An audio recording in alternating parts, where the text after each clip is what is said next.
नमस्कार दोस्तों, मैं हूं कृष्ण और आपका स्वागत करता हूं आपके चैनल फायर इन इंडिया में। दोस्तों, आपने मेरे मुझसे कई बार इस स्ट्रैटेजी का नाम सुना होगा जो है पैसों का पेड़। ये मेरी one of the favourite strategy है और मेरा जो पोर्टफोलियो है उसमें सबसे ज्यादा इन्वेस्टमेंट मेरा पीकेपी 2.0 के थ्रू ही है। तो इस पे मैं एक डिटेल्ड वीडियो बहुत पहले बना चुका हूं जिसका नाम था पीकेपी 2.0 यानी पैसों का पेड़ 2.0। उसको आप जाकर देख लीजिएगा इस वीडियो के बाद, क्योंकि उसको मैं पूरे डिटेल में कवर नहीं करूंगा कि वो स्ट्रैटेजी क्या है, उसका छोटा सा आपको पार्ट बताऊंगा। लेकिन उस स्ट्रैटेजी को हमने अब पैसों का पेड़ से कन्वर्ट करके पैसों का जंगल कैसे बनाना है वो आज मैं आपको इस वीडियो में बताऊंगा, और इसके क्या फायदे हैं और इसे हम कैसे मैनेज कर सकते हैं बहुत ही आसानी से एक सिंगल शीट के साथ। क्योंकि पहले क्या था, पैसों का पेड़ के लिए हमें एक पेड़ के लिए एक शीट लगती थी। अगर हमें बहुत सारे पेड़ लगाने तो हर एक पेड़ के लिए अलग अलग शीट हम यूज कर रहे थे।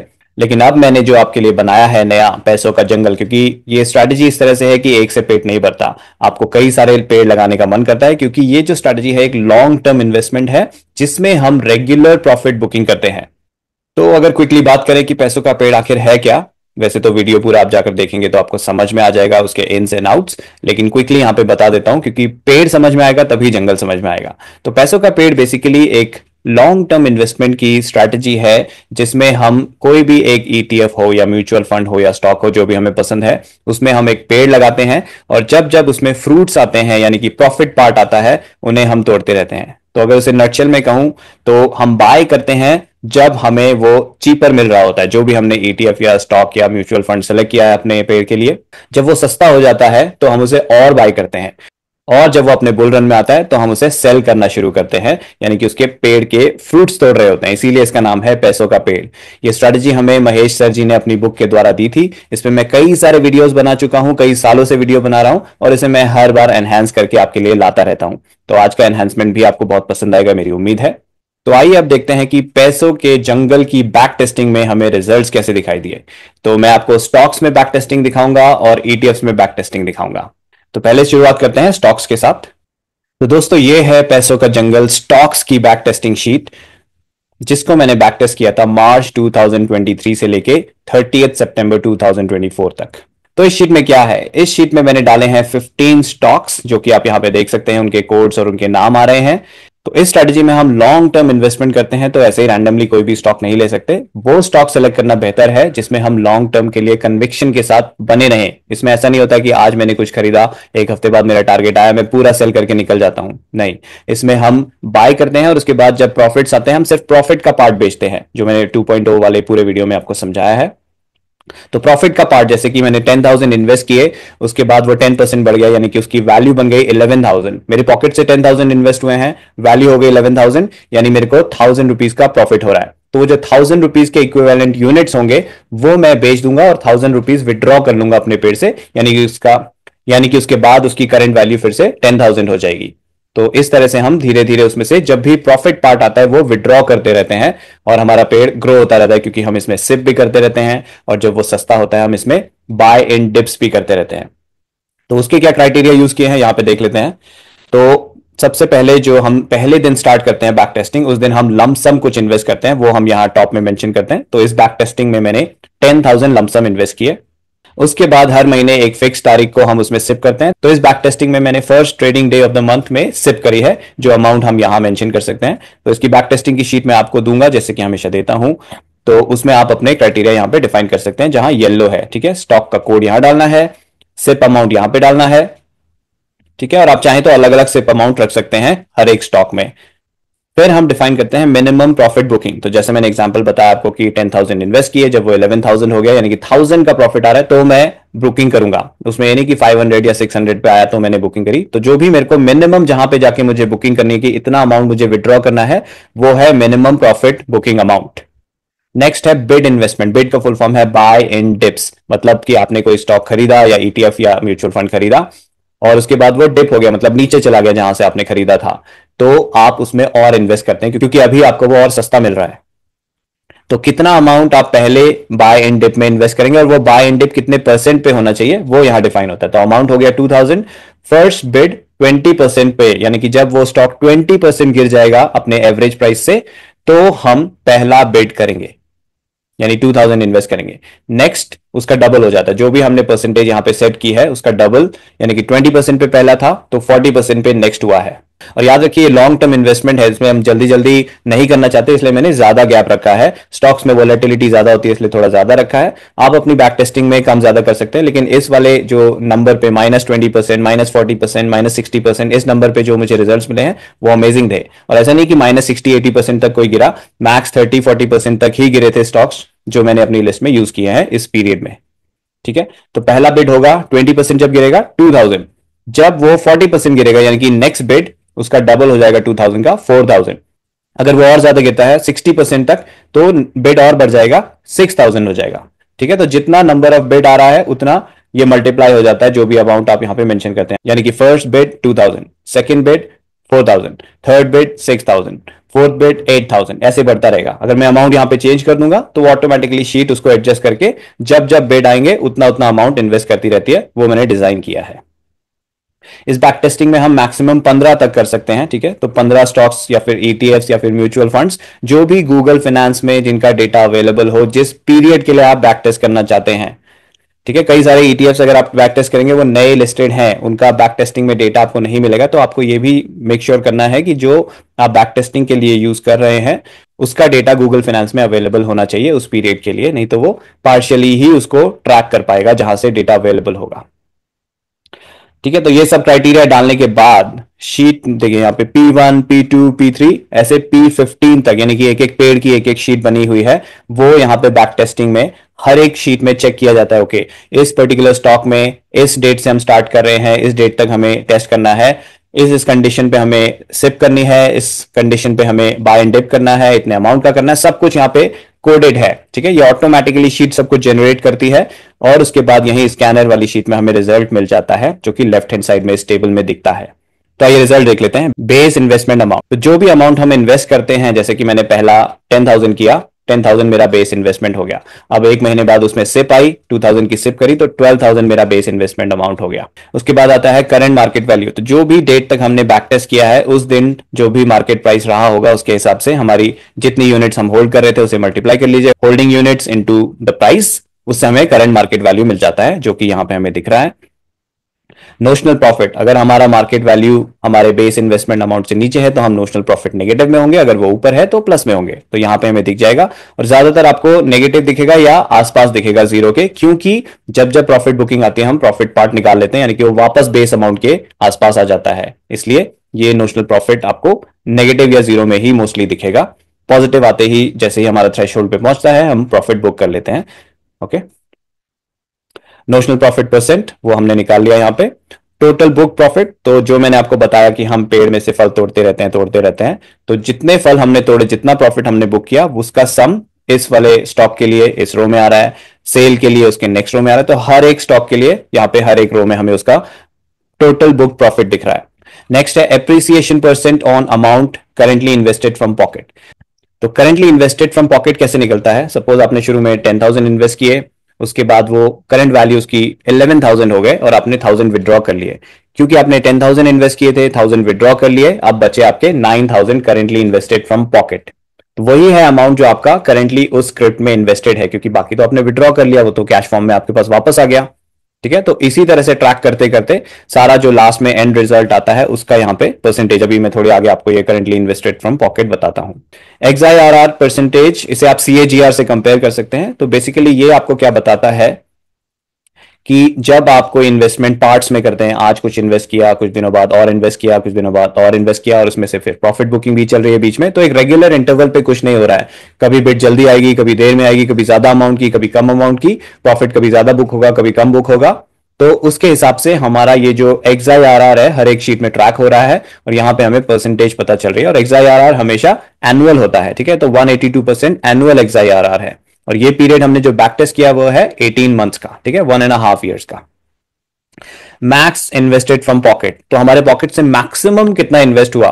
जैसे मैंने कुछ इन्वेस्ट किया 10,000, उसके बाद कोई प्रॉफिट बुकिंग नहीं आई, सिप आ गई मेरी, तो मैंने 2,000 और इन्वेस्ट कर दिया, तो मेरा टोटल इन्वेस्टमेंट हो गया 12,000। उसके बाद कोई प्रॉफिट बुकिंग आती है तो मैं वो प्रॉफिट बुकिंग कर लूंगा, तो उस टाइम तक मेरा मैक्सिमम इन्वेस्टेड हो गया 12,000, तो वो यहां पे ट्रैक हो रहा है ताकि हमें ये पता चल जाए कि कितना हमारा मैक्सिमम इन्वेस्टेड अमाउंट गया था। और इसे हम कंपेयर करने वाले हैं सिप मोड से भी, यानी कि अगर हमने यही चीज सिप में की होती तो क्या होता। क्योंकि सिप मोड में हम प्रॉफिट रेगुलरली बुक नहीं करते हैं, उसमें हम एंड में प्रॉफिट बुकिंग करते हैं। तो उससे कंपेयर करने में हमें ज्यादा अच्छे से समझ में आएगा कि पीकेपी करने के बेनिफिट्स क्या हैं। और लास्ट में यहां पे करेंटली इन्वेस्टेड फ्रॉम पॉकेट, जो मैंने थोड़ी देर पहले आपको बताया। तो ये जो कॉलम है appreciation percent on amount currently invested from pocket, यहां पे हम ये देखते हैं कि अभी हमारी मार्केट वैल्यू क्या है इस पर्टिकुलर स्टॉक की, जो यहां करंट मार्केट वैल्यू में आता है। और इसमें से नोशनल प्रॉफिट अगर नेगेटिव है वो ऑलरेडी हटा चुके हैं हम, ठीक है। तो वो अमाउंट और जो हमारा पॉकेट से इन्वेस्ट हुआ है करेंटली, क्योंकि बाकी जो हमने विड्रॉ कर लिया वो तो हमारे पास वापस आ गया, जो अभी मार्केट में लगा हुआ है वही तो हमारा पॉकेट से इन्वेस्टेड अमाउंट है। तो उस अमाउंट से जब हम डिवाइड करते हैं करंट मार्केट वैल्यू को, तो हमें पता चलता है कितना एप्रिसिएशन हुआ है आज की डेट में। और इसे मैंने ये क्यों कैलकुलेट किया है, ताकि हम कंपेयर कर पाए सिप के साथ, ठीक है। तो पहले इसका ओवरऑल रिजल्ट देख लेते हैं, फिर सिप का रिजल्ट देखेंगे। तो बेस इन्वेस्टमेंट अमाउंट यहां पे चला गया 7,44,000, करंट मार्केट वैल्यू 6,37,000, क्योंकि मार्केट अभी रिसेंटली गिरा था उसकी वजह से यहां पे नोशनल प्रॉफिट दिख रहा है हमें, -14% के नोशनल प्रॉफिट में है हम। टोटल प्रॉफिट हमने कितना बुक किया इस टोटल 18 मंथ्स के पीरियड में, 5 लाख के करीब। और हमारा करेंटली इन्वेस्टेड फ्रॉम पॉकेट है 2,44,000, ठीक है। बाकी पैसा हम विड्रॉ कर चुके हैं। तो टोटल पोर्टफोलियो पे अगर हम देखते हैं appreciation percent on amount currently invested from pocket, क्योंकि हमारी करंट मार्केट वैल्यू है 6,37,000 और हमारी पॉकेट से अभी लास्ट डेट पे इन्वेस्टेड है 2,44,000, तो डिवाइड कर लीजिए, आपको ये परसेंटेज मिल जाएगा। ऑलराइट, तो खाली इस परसेंटेज को देख के समझ में नहीं आता, वैसे तो अमेजिंग परसेंटेज है, मतलब 1.5 साल में हमने 160% रिटर्न्स कमाए। आज तक जितनी भी मैंने बैक टेस्टिंग करी है, ये अभी तक का बेस्ट रिजल्ट मैंने देखा है अपनी सारी स्ट्रेटजीज की बैक टेस्टिंग में। अब इसका मतलब ये नहीं कि आप अपनी पिछली जो भी सारी स्ट्रेटजीज कर रहे हैं उन्हें बंद करके यहां पे शिफ्ट हो जाएं, ये भी अपने पोर्टफोलियो में आप शामिल करें, लेकिन बाकी जो आप सेफ स्ट्रेटजी और जिनसे आपको डिसेंट रिटर्न्स मिल रहे हैं उन्हें कंटिन्यू रखें, ठीक है। क्योंकि मैं हमेशा डाइवर्सिफिकेशन को प्रमोट करता हूं, सिर्फ स्टॉक्स या ईटीएफ्स में ही डाइवर्सिफिकेशन नहीं, स्ट्रैटेजीज में भी डाइवर्सिफिकेशन होना चाहिए। सिर्फ एक ही स्ट्रैटेजी में सारा पैसा लगा देना समझदारी नहीं है, हमें उन्हें भी डाइवर्सिफाई करना चाहिए। जैसे जैसे हमारा कैपिटल बढ़ता है हमारी स्ट्रैटेजीज भी बढ़नी चाहिए। मेरी खुद की ही 10-15 स्ट्रैटेजीज में मैं अलग अलग स्टाइल से इन्वेस्ट करता हूं, सिर्फ 2-3 स्ट्रैटेजीज में नहीं करता हूं। तो ये हो गया हमारा 160% का रिजल्ट। अब इसे कंपेयर करते हैं सिप से। सिप में क्या क्राइटेरिया यूज किया मैंने, सिप रिजल्ट्स यहां पे हैं, lump sum invested on day 1 and thereafter fixed amount monthly SIP. तो डे 1 पे हमने इसमें 10,000, जो भी अमाउंट यहां मेंशन करते हैं 10,000 इन्वेस्ट हुआ, और उसके बाद जो सिप अमाउंट है वो सिप होती रही, और उसके बीच में कोई प्रॉफिट बुकिंग नहीं, कोई बिड्स नहीं, मतलब अगर डिप हो रहा है तो कुछ नहीं, बस सिप चलती रहेगी फिक्स डेट पे, और जो लमसम शुरू में हो गया वो। उसके बाद एंड में क्या हुआ, सारा हमारा ओवरऑल पोर्टफोलियो में इन सभी स्टॉक्स में ये हुआ है ट्रैक। तो बेस इन्वेस्टमेंट अमाउंट हमारा हो गया 7,19,000, करंट मार्केट वैल्यू 13,22,000, यानी कि इसका एप्रिसिएशन अमाउंट वाइज है 6 लाख और परसेंटेज वाइज है 83%। तो हमने अपनी पॉकेट से 7,19,000 इन्वेस्ट करे हुए होते और वो बन जाते 13,22,000, यानी कि 83% का एप्रिसिएशन मिलता। अब इसे कंपेयर कीजिए इस 160% के साथ, तो आपको समझ में आएगा कि पीकेपी की पावर क्या है और उसके बेनिफिट्स भी क्या है। एक तो हम रेगुलर प्रॉफिट बुकिंग कर पाते हैं, प्लस हमारा सारा पैसा स्टेक पे नहीं रहता है, क्योंकि हम पैसा विड्रॉ भी करते रहते हैं। तो जैसा आप देखेंगे लास्ट डेट पे मेरा यहाँ पे 2,44,000 रुपीज एट रिस्क है, क्योंकि वो इन्वेस्टेड है। लेकिन यहां सिप में मेरा अभी भी 7,19,000 पूरा इन्वेस्टेड है लास्ट डेट पे। तो जिन लोगों को सिंपल सिप करना है, सिप ऐसा नहीं है कि बैड है, 83% बहुत अच्छा रिजल्ट होता है 18 मंथ्स में, अमेजिंग रिजल्ट है। लेकिन अगर आप थोड़ा एक्स्ट्रा एफर्ट डाल के कर सकते हैं, आपको रिटर्न ज्यादा अच्छे पसंद है, तो ये आप जरूर ट्राई कीजिएगा। और इसके कुछ और भी बेनिफिट्स हैं, लाइक टैक्सेशन का बेनिफिट, वो एक बहुत बड़ा बेनिफिट है। जो short term capital gain, long term capital gain होते हैं, यहाँ पे पीकेपी में वो भी ऑप्टिमाइज है। तो 2.0 वाले वीडियो में मैंने वो कवर किया था, उसको भी आप देख लीजिए। आप अगर पीकेपी को अच्छे से जानना पहचानना चाहते हैं, उसे यूज करना चाहते हैं, तो पूरी प्लेलिस्ट जरूर देख लीजिएगा, अगर आप लर्निंग काइंड ऑफ पर्सन है मेरी तरह। अब बात करते हैं कि ये स्टॉक्स हमने सिलेक्ट कैसे किए।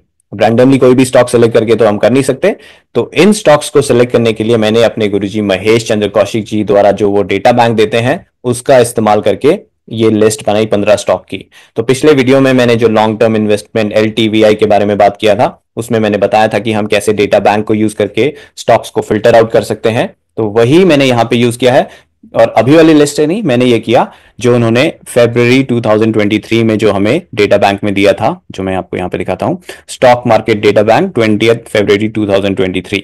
ठीक है, तो ये वाला डेटा बैंक यूज करके मैंने ये 15 स्टॉक्स की लिस्ट निकाली। जो कि यहाँ पे मैंने लिंक दिया हुआ है। ठीक है, यहाँ पे जाएंगे तो आपको दिख जाएगा कि डेटा बैंक यहाँ पे है, उसके बाद कैसे कैसे फिल्टर होके फाइनल जो लिस्ट आई है वो यहाँ पे है। और इस लिस्ट के मैंने एनएससी कोड्स निकाले गूगल फाइनेंस से और उसको मैंने डाल दिया अपनी शीट में यहाँ पे। ठीक है, और उसके बाद ऑटोमेटिकली बैक टेस्टिंग और उसके रिजल्ट्स। तो आप भी इस शीट को यूज कर सकते हैं स्टॉक्स के लिए और ईटीएफ्स के लिए भी और म्यूचुअल फंड्स के लिए भी। तो ये हो गया स्टॉक्स के रिजल्ट। अब थोड़ा ईटीएफ के लिए भी देख लेते हैं, क्योंकि मुझे पता है मेरे फॉलोअर्स कई सारे ईटीएफ्स को बहुत पसंद करते हैं। मैं पर्सनली भी ईटीएफ्स को बहुत पसंद करता हूं। तो ईटीएफ्स में क्या रिजल्ट आए इस वाले पैसों के जंगल के साथ, वो देखते हैं। ऑलराइट, तो ये है पैसों का जंगल ईटीएफ्स ऑटोमेटेड बैक टेस्टिंग। तो इसमें मैंने 15 वो ईटीएफ लिए जिनके पिछले एक साल के परफॉर्मेंस अच्छे रहे थे। तो अगर हम उसे पैसों के जंगल स्टाइल में इन्वेस्ट करते तो हमें क्या रिजल्ट्स मिलते, और अगर हम उसे सिप स्टाइल में इन्वेस्ट करते तो हमें क्या रिजल्ट्स मिलते, वो इस शीट में हमें दिखेगा। तो यहां पे देख सकते हैं आप कौन कौन से ईटीएफ्स मैंने यूज किए हैं।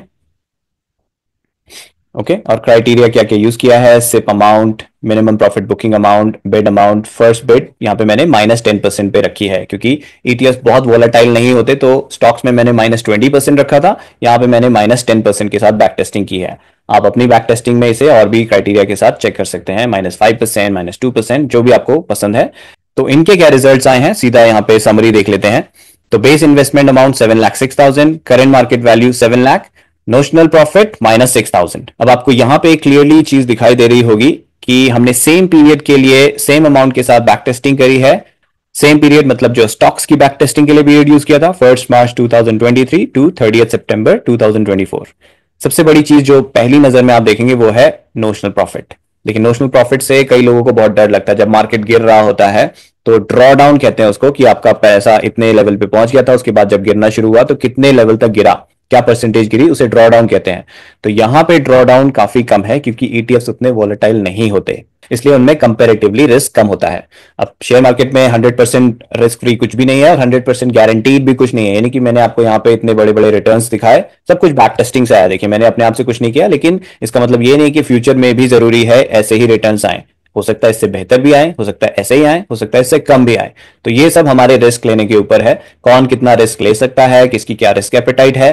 तो अगर आपकी रिस्क एपेटाइट ज्यादा है, आप ज्यादा रिस्क की इन्वेस्टमेंट कर सकते हैं, तो आप स्टॉक्स में भी कर सकते हैं। लेकिन अगर आपकी रिस्क एपेटाइट कम है, आप पीसफुली करना चाहते हैं, कम रिटर्न से आपका काम चल जाता है, तो आप ईटीएफ में कर सकते हैं। प्रेफरेबली ईटीएफ में कीजिएगा जो नए इन्वेस्टर्स हैं, हाँ, जिनको थोड़ा एक्सपीरियंस है, जो रिस्क एपेटाइट अच्छी रखते हैं, वो स्टॉक्स में भी ट्राई कर सकते हैं। पर्सनली मैं दोनों में कर रहा हूं, मतलब ईटीएफ में पैसों का पेड़ तो मैंने कब से लगा रखा है, और अभी स्टॉक्स में भी मैंने शुरू कर दिया है पिछले महीने से।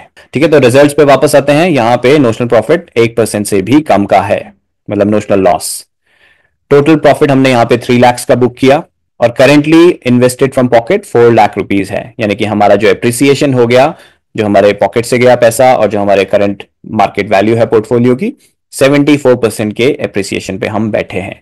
और इसे आप कंपेयर करते हैं सिप के साथ, तो आपका पैसा लगता है 7 लाख रुपीज, जो पहले दिन हम लमसम करते हैं इस अमाउंट से 10,000 से, और उसके बाद जो सिप करते हैं यहाँ पे जो अमाउंट है 2,000 से, हर एक ईटीएफ में हर महीने सिप करते रहते, तो वो बन जाते हैं हमारे 7 लाख रुपीज। 10,94,000 एप्रिसिएशन हो जाता 3,94,000 का, परसेंटेज वाइज 56.24%। तो ये है सिप के रिजल्ट्स और ये है पीकेपी के रिजल्ट्स। तो बैक टेस्टिंग से आप खुद भी टेस्ट कर सकते हैं कि किस में क्या रिजल्ट्स आ रहे हैं, उसके बाद आपको संतुष्टि मिलती है। और ये वाली शीट्स भी दोनों मैं शेयर कर दूंगा जिसमें मैंने ऑलरेडी बैक टेस्टिंग करी हुई है, प्लस मैं एक ब्लैंक शीट आपके साथ शेयर करूंगा जिसमें आप अपनी खुद की बैक टेस्टिंग कर सकते हैं। उसमें आपको ये जो येलो वाले सेक्शन है वहां पे डेटा डालना होगा, लाइक ईटीएफ कोड डालना होगा, सिप अमाउंट डालना होगा, मिनिमम प्रॉफिट बुकिंग अमाउंट डालना होगा, बिड अमाउंट डालना होगा और बिड परसेंटेज डालनी होगी। आप चाहे तो 1-2 के लिए करें या चाहे तो पूरे 15 के लिए भी कर सकते हैं। ठीक है, मैक्स 15 ही आप बैक टेस्ट कर पाएंगे, क्योंकि हर एक स्क्रिप्ट को ट्रैक करने के लिए पीकेपी वाइज एक एक शीट लगती है। तो अगर मैंने बहुत ज्यादा शीट यहाँ पे ऐड कर दी तो ये शीट पूरी क्रैश भी हो सकती है, इसलिए मैंने 15 मुझे ठीक नंबर लगा। अगर आपको ज्यादा करने हैं, एक बार में 15 कीजिए, दूसरे स्लॉट में आप अगले 15 कर लीजिए, उससे आपको 30 का पूरा रिजल्ट मिल जाएगा। ठीक है, आइडिया तो मिल ही जाएगा। ऑलराइट, तो ये हो गया बैक टेस्टिंग, जो कि मुझे बहुत पसंद आई, इसलिए मैं खुद पर्सनली ये कर भी रहा हूं। मैं आपको इनफैक्ट दिखाता भी हूं मेरा स्टॉक्स वाला पैसों का जंगल।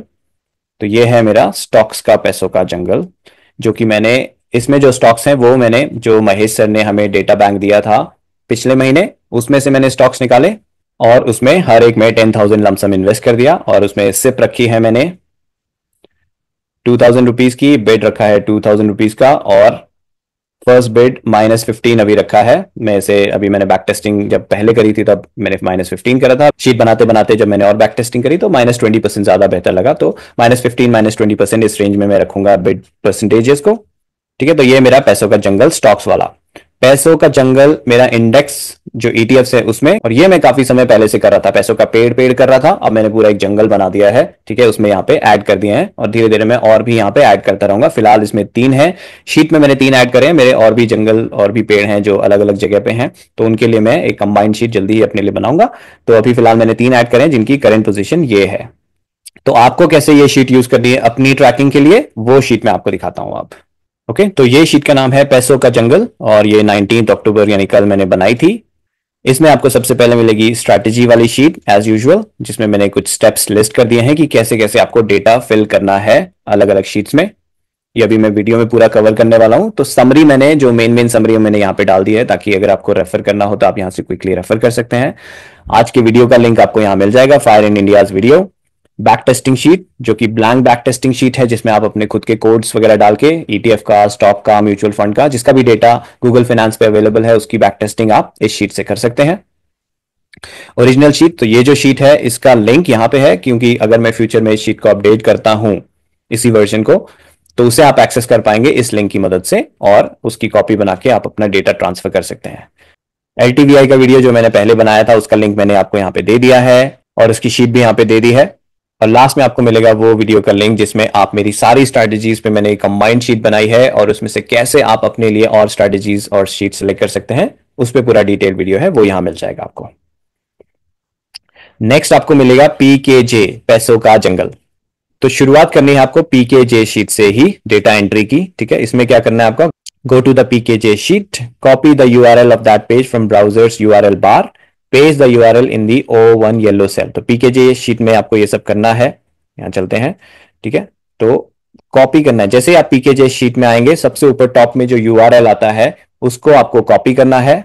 और इससे भी पहले एक स्टेप है जो मैंने यहां स्ट्रेटजी में लिखा है, to edit this sheet please make a copy using the option given in the file menu above.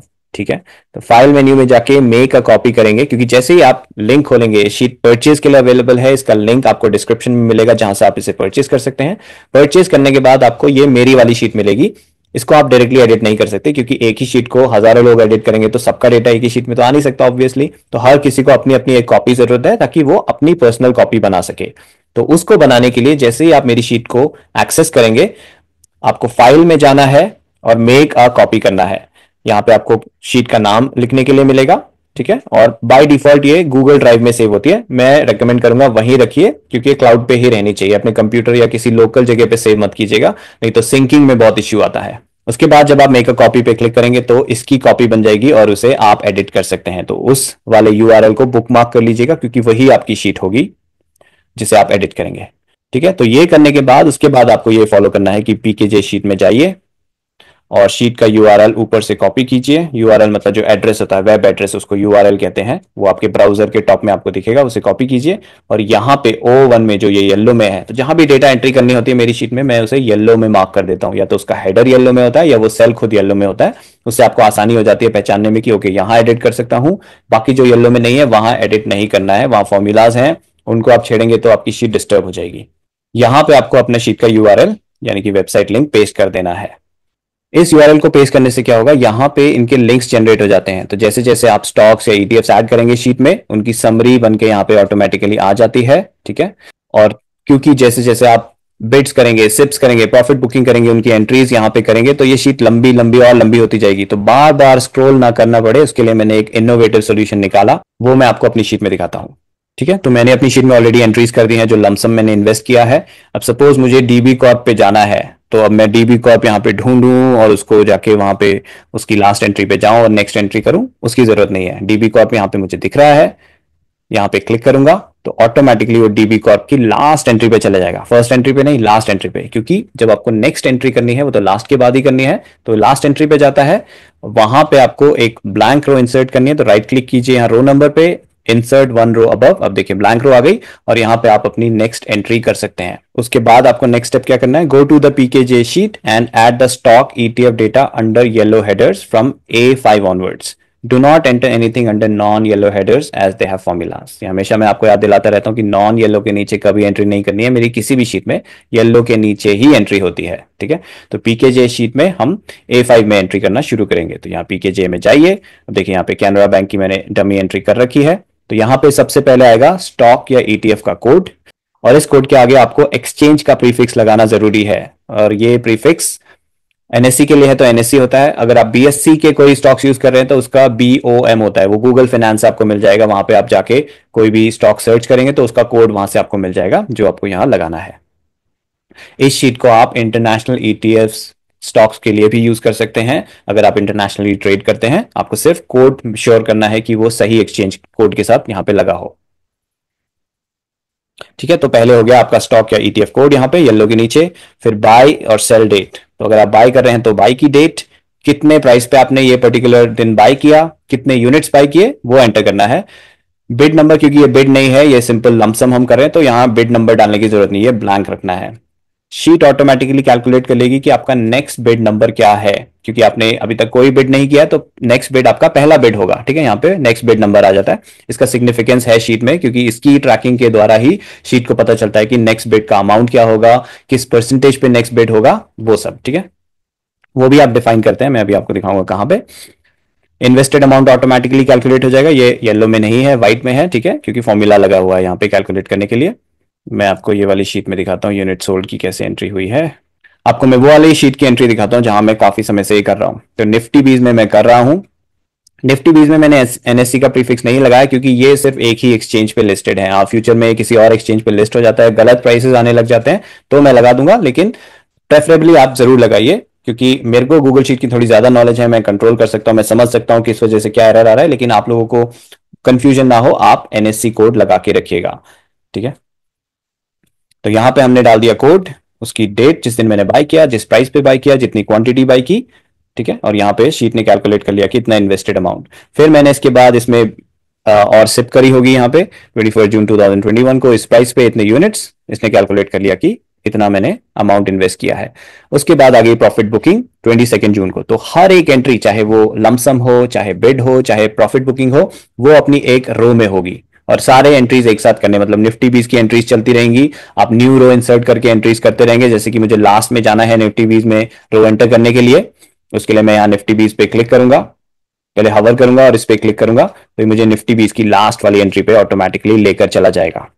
यहाँ मैंने ऑलरेडी कुछ रोज ब्लैंक छोड़ दिए, क्योंकि इसमें मेरी बहुत फ्रीक्वेंटली एंट्रीज होती रहती हैं, इसलिए मैंने ऑलरेडी छोड़ दिया ताकि बार बार न्यू रो इंसर्ट ना करना पड़े, ठीक है। लेकिन अगर मेरी सारी एंट्रीज फुल हो जाती हैं यहाँ तक, मुझे एक रो मैं छोड़ता हूँ कि निफ्टी बीज से बैंक बीज है, इनके बीच में एक रो तो हमेशा खाली रहनी चाहिए। बाकी जब भी नई एंट्री करनी हो, जो लास्ट एंट्री है उसके नीचे वाली रो पे राइट क्लिक कीजिए, यहाँ रो नंबर पे, और इंसर्ट वन रो अबव करेंगे तो एक एक्स्ट्रा रो इंसर्ट हो जाती है, और फिर यहाँ पे अपना डेटा इंसर्ट करना है, ठीक है।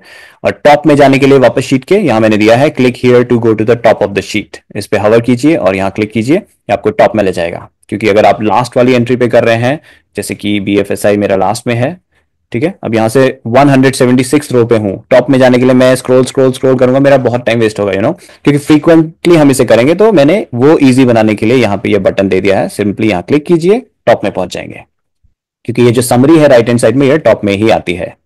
तो सेलिंग की एंट्री यहाँ पे की है, देखिए सेल डेट में डेट डाली है, लेकिन क्योंकि ये सेल की एंट्री है, उसमें बाय प्राइस बॉट यूनिट्स खाली रहेगा, हाँ बिड नंबर यहाँ पे रहेगा। ये बहुत पुरानी एंट्रीज हैं, इसलिए मैंने इस तरह से नहीं डाला था, लेकिन यहाँ 0 आता है। तो जिस भी दिन आप सेल कर रहे हैं, उस दिन आपका बिड नंबर 0 कर देना है यहाँ पे, ठीक है। 0 कर दिया, देखिए ऑटोमेटिकली इसे पता है कि नेक्स्ट बिड 1 है, तो अगर 0 होगा या खाली होगा तो ये नेक्स्ट बिड 1 लेके चलता है। और फिर यहाँ सोल्ड यूनिट्स में कितनी यूनिट सेल करी आपने, किस प्राइस पे सेल करी, ये आपका प्रॉफिट अमाउंट हो जाएगा। मैं पीकेपी की बात कर रहा हूं, तो ये जो अमाउंट आप विड्रॉ कर रहे हैं, ये इस पेड़ का फ्रूट है, ठीक है। आप उतना ही अमाउंट विड्रॉ कर रहे हैं। अब आप जाएंगे क्लासिक कैलकुलेशन में कि मेरा 18,000 कैसे बुक हुआ, मैंने तो सिर्फ 108 यूनिट बेचे और मैंने खरीदा था उन्हें इस प्राइस पे, बेचा इस प्राइस पे, सिर्फ 108 उस पे कैलकुलेट होना चाहिए। वो कैलकुलेशन हम यहाँ नहीं लेके चलते हैं। हम यहाँ एक अलग मेंटालिटी, एक अलग मेथड से चल रहे हैं कि जो प्रॉफिट का पार्ट है उसको हम प्रॉफिट में बुक कर लेते हैं, वो विड्रॉ कर लेते हैं, वो हमारा उस पैसों के पेड़ से तोड़ा हुआ फ्रूट है, ठीक है। ये मैंने अपने प्लेलिस्ट में जो वीडियोस ऐड करे हैं उनमें डिटेल में समझाया है एग्जांपल्स के साथ, तो आप वो जरूर देख लीजिएगा अगर आपको ये समझ में नहीं आ रहा है, ठीक है। तो प्रॉफिट बुकिंग पीकेपी में इसी स्टाइल में होती है। इससे क्या होता है, प्रॉफिट बुकिंग करते ही इसका जो एवरेज प्राइस है वहां पे रीसेट हो जाता है, ये ऊपर चला जाता है, ताकि अगला जो प्रॉफिट बुकिंग आए वो तभी आए जब पिछले प्रॉफिट बुकिंग के प्राइस से और ऊपर चला गया हो। ये शीट में ऑटोमेटिकली सब कुछ कैलकुलेट होता रहता है। तो हमने निफ्टी बीस की कर दी, बैंक बीस और बीएफएसआई की, सबकी मैंने एंट्री यहां पे करी हुई है। ठीक है, आप देखेंगे यहां पे ये करने के बाद क्या होगा, in the summary sheet the stock ETF codes and their respective data related to buying and selling will auto populate. ये देख लेते हैं अब। तो समरी शीट में हम जाएंगे तो ये सारा डेटा ऑटो पॉपुलेट हो जाएगा। देखिए यहाँ पे हमारे कोड्स आ रहे हैं, निफ्टी बीस, बैंक बीस, बीएफएसआई, और उनका जो इंडिविजुअल का डेटा है उनकी रो में आ रहा है। ठीक है, सब कुछ। और आप राइट हैंड साइड में जाएंगे तो यहाँ पे आपके कस्टमाइजेबल फील्ड्स हैं, वो मैंने राइट में रखे क्योंकि ये रेयरली, मतलब कभी कभार ही मैं कस्टमाइज करूंगा। एक बार मैंने सिप तय कर लिया तो वो सिप मैं कई महीनों तक करता रहूंगा, हो सकता है उसके बाद में जाके बढ़ाऊं या घटाऊं, तो बार बार ये चीजें हम अपडेट नहीं करते, इसलिए मैंने इन्हें राइट में रख दिया है, क्योंकि स्क्रोलिंग राइट में ज्यादा नहीं करनी पड़ेगी।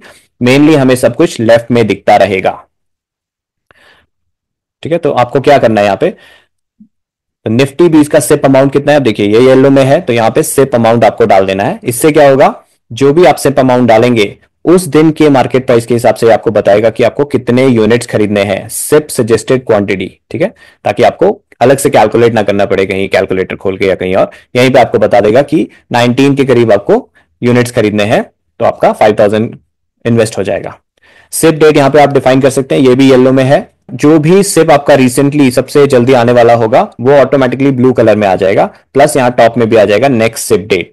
अगर आपकी सबकी सिप एक ही रखना चाहते हैं तो सिप डेट भरने की जरूरत नहीं है, फिर दिमाग में याद रखिएगा कि किस दिन आप सिप करते हैं, क्योंकि बार बार अपडेट नहीं करना पड़ेगा। हाँ, अलग अलग दिन अगर आप सिप करते हैं अलग अलग स्क्रिप्ट की, तो यहां पे आप सिप डेट डाल सकते हैं। जैसे कि आप स्टॉक वाला देखेंगे मेरा शीट, यहाँ पे सिप वाला मैंने हाइड कर दिया क्योंकि मैंने सबकी सिप एक ही दिन रखी है, तो वो कॉलम ही मुझे क्यों देखना है, तो यहाँ पे दिखाऊंगा आपको। ठीक है, सिप डेट मैंने रखी है 5 नवंबर 2024, बट वो मैंने हाइड कर दिया है क्योंकि सबकी सिप एक ही दिन मैंने स्टॉक्स के लिए रखी है। ठीक है, और ईटीएफ के केस में अलग अलग दिन सिप है, किसी में सिप नहीं है, तो इसलिए मैंने ये अनहाइड करके रखा है, क्योंकि मुझे जब मैं सिप कर लूंगा यहाँ पे मुझे सिप अपडेट कर देना है डेट, ताकि नेक्स्ट सिप की डेट ऑटोमेटिकली यहाँ ट्रैक हो जाए। ओके, और यहां पे ये कैलकुलेट करेगा मिनिमम प्रॉफिट बुकिंग अमाउंट। अब यहां पे आप क्या डिफाइन कर सकते हैं कि कितने परसेंट पे और कितना अमाउंट वाइज। तो अमाउंट वाइज अगर आप 1000 रखते हैं तो जब तक 1000 का प्रॉफिट नहीं आता शीट आपको सजेस्ट नहीं करेगी प्रॉफिट बुकिंग के लिए। और परसेंटेज वाइज भी आपको डिफाइन करना है कि कितना परसेंट पे सजेस्ट करे। अब देखिए यहाँ पे मेरे निफ्टी 20 के लिए 10,920 क्यों बोल रहा है, क्योंकि इसमें बेस इन्वेस्टमेंट अमाउंट है 10,92,000, तो इसका 1% ये कैलकुलेट कर रहा है। ठीक है, तो अगर मैं इसे 1% को 2% कर दूंगा तो ऑटोमेटिकली ये चेंज हो जाएगा, और इस चेंज के हिसाब से क्या होता है, selling to be done today यहां ऑटोमेटिकली आएगा। जिस भी दिन इतना प्रॉफिट आ रहा होगा शीट में यहां पे यस आ जाएगा कि आज आपको सेल करना है।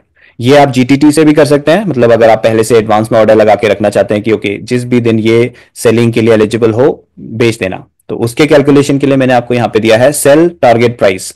जब वो 297.42 पे आएगा तो आप 74 यूनिट्स बेचेंगे तो आपका जो भी प्रॉफिट बुकिंग है 2% का वो हो जाएगा।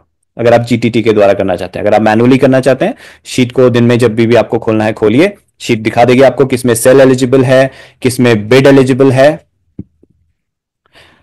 जैसे कि फॉर एग्जांपल ये मेरा स्टॉक वाले में ये जो मन्नापुरम है अभी रिसेंटली काफी गिरा था, तो ये बिड एलिजिबल हो गया, इसलिए ये यस दिखा रहा है। ठीक है, तो यहां पे मैं बिड करूंगा अगली बार जब मार्केट खुलेगा, क्योंकि ये एलिजिबल हो गया है बिड के लिए।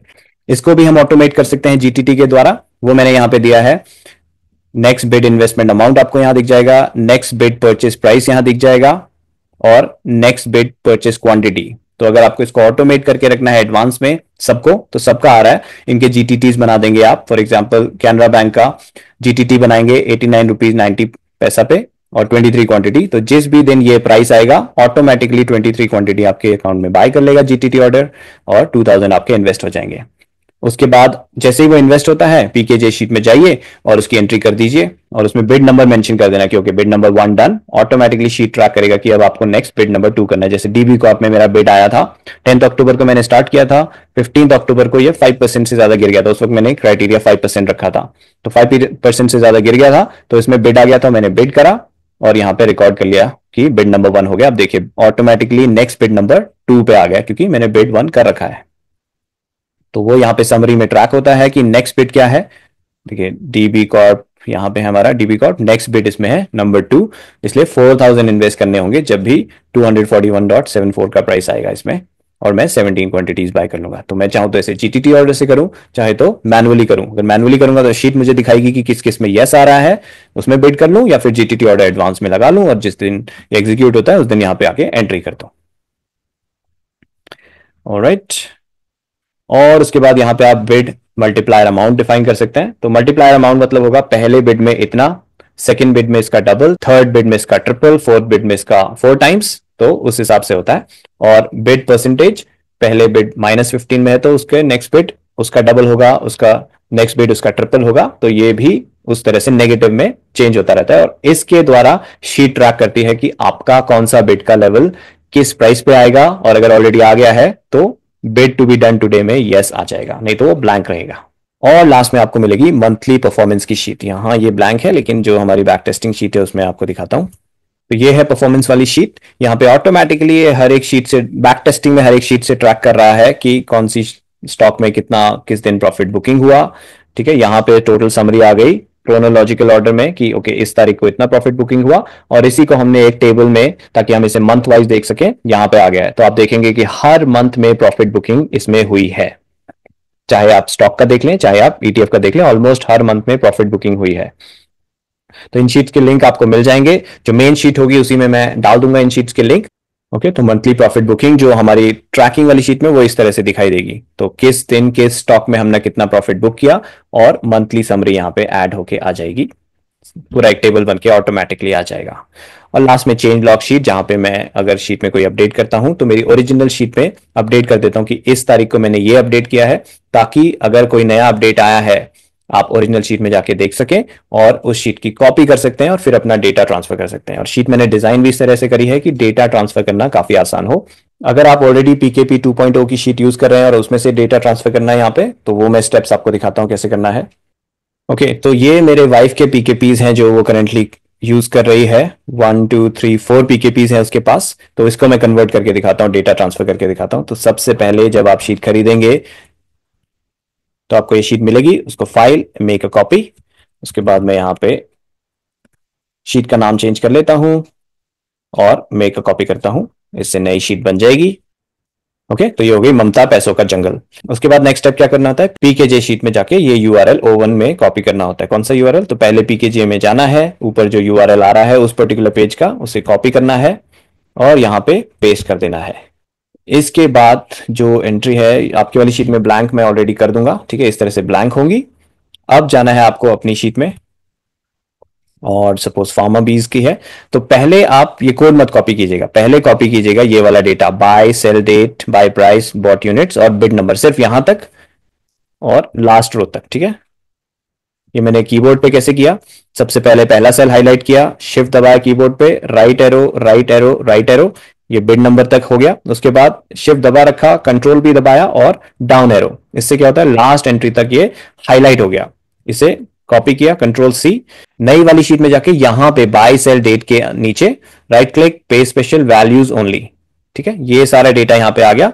अभी कोड भी चाहिए मुझे, तो यहां पे मैं फार्मा बीज का कोड कॉपी करता हूं और अगेन यहां पे राइट क्लिक, पे स्पेशल वैल्यूज ओनली। ठीक है, पहली वाले उसमें आ गया, लेकिन मुझे हर किसी में चाहिए, तो ये जो यहां पे है प्लस बन के आ रहा है, यहां पे डबल क्लिक करेंगे आप माउस से तो हर एक उसमें आ जाएगा लास्ट एंट्री तक। देखिए यहां तक आइए, उसके नीचे नहीं, देखिए यहां तक आया उसके नीचे नहीं आया, तो ये हो गया मेरा बाय का डेटा कॉपी। अब मुझे सेल का डेटा कॉपी करना है, तो यहां पे फिर से टॉप में जाइए पहली रो से। ठीक है, यानी कि डेटा यहां से स्टार्ट हो रहा है यहाँ पे, क्योंकि डेट के अगेंस्ट आना चाहिए, वो 8 दिसंबर की पहली एंट्री है, तो यहां से ब्लैंक होगा वो, कोई बात नहीं। ये यूनिट सोल्ड और सेल प्राइस, इसे हाईलाइट कीजिए और फिर पूरा नीचे तक लास्ट एंट्री तक। ठीक है, लास्ट एंट्री तक कंट्रोल सी और नई शीट में जाइए और पहली एंट्री पे राइट क्लिक, इन पे स्पेशल वैल्यूज ओनली, और ये पेस्ट हो गया। अब देखिए ये ब्लैंक ब्लैंक ब्लैंक है, यहां पे क्योंकि सेलिंग हुई थी यहां पे आना चाहिए। अगर आप जब कॉपी कर रहे हैं, आप कॉपी यहां से स्टार्ट करेंगे तो आपका सारा डेटा डेट वाइज सिंक से आउट ऑफ सिंक हो जाएगा। ठीक है, तो वो बहुत जरूरी है कि पहली जो एंट्री है वहीं वाले रो से आप शुरुआत करें। ठीक है, अब देखिए फार्मर बीज का ऑटोमेटिकली यहां पे पॉपुलेट हो गया। नेक्स्ट स्टेप क्या करना है मुझे, समरी शीट में जाना है फार्मा बीज का ये सारा डेटा यहाँ ऑलरेडी आ चुका है। राइट में जाइए और यहाँ पे सिप अमाउंट कितना है, तो इसमें 2000 है, ये मैं सिप अमाउंट डाल दूंगा यहाँ पे 2000। और सिप डेट क्या है, ये हर थर्सडे कर रही है फिलहाल सिप, तो सिप वाला हम यूज ही नहीं करेंगे, हाइड कर देंगे सिप वाला। अगर आप सिप अलग अलग डेट पे कर रहे हैं अलग अलग स्क्रिप्ट की तो सिप वाला रख सकते हैं, नहीं तो आप उसे हाइड कर दीजिए, डिलीट मत कीजिएगा, सिर्फ हाइड कीजिएगा, क्योंकि कुछ भी आप डिलीट करते हैं तो शीट में जो फॉर्मूलाज लगे हैं वो डिस्टर्ब हो सकते हैं, तो हाइड करिए जो यूज नहीं करना है, डिलीट कुछ मत करिए।